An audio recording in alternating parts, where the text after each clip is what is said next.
Mga ka-sports, malaking update ito. Sa isang banda, lumalawak ang lineup ng Gilas Pilipinas para sa susunod na window ng FIBA World Cup 2027 Asian Qualifiers. Pero sa kabilang banda, opisyal ng kumpirmado ni Kai Sotto ang muling susubok sa NBA. At hindi lang yan ha, may usap-usapan pa tungkol sa napakalaking sahod di umano ng import ng TNT Tropang Giga na si Bol Bol. Ano ba talaga ang katotohanan? Mas lalakas ba ang Gilas kahit wala si Kai? At totoo bang sumasabay na ang PBA sa pasahod ng NBA? Kung trip mo po ang ganitong content, paiwan ng follow at pasubscribe na din. Tara po, simulan na natin.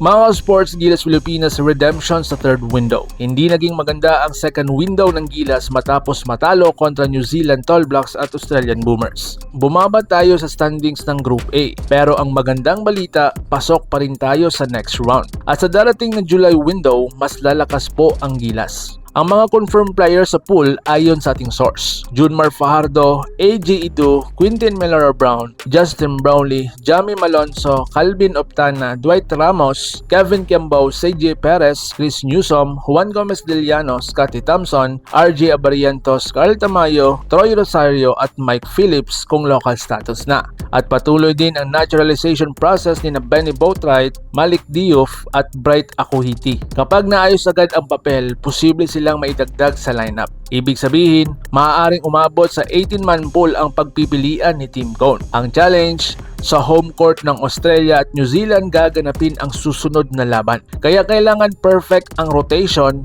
chemistry at defensive adjustment. So ngayon mga sports, Kai Sotto NBA Dream muna.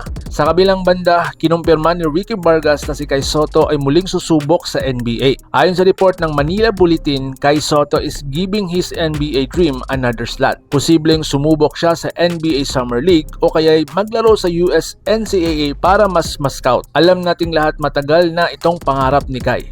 Nauna na siyang naglaro sa Orlando Magic sa Summer League pero ngayon mas determined siya. Ayon pa kay Vargas, playing for the country and sacrificing your dream is notable. But going for your dream and representing the country is also notable.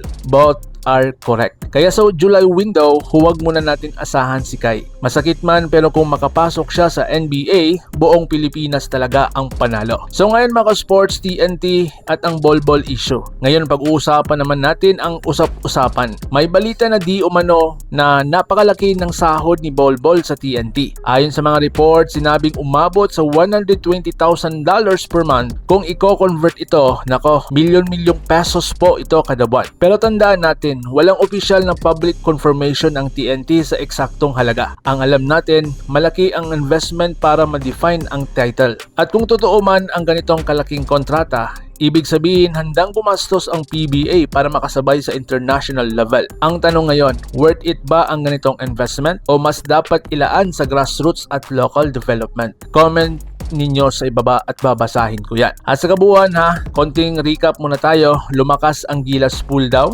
NBA Dream muna si Kai. Malaking investment ang TNT sa kanilang player. Maraming galaw, maraming adjustment at ang tanong, sapat ba ito para makabawi ang Gilas sa mga Aussie at sa mga Kiwis? Kung nagustuhan mo ang update na ito, like, subscribe at pindutin ang notification bell para updated tayo pareho sa mundo ng basketball world. Laban Pilipinas puso, so paano? Ingat po kayo.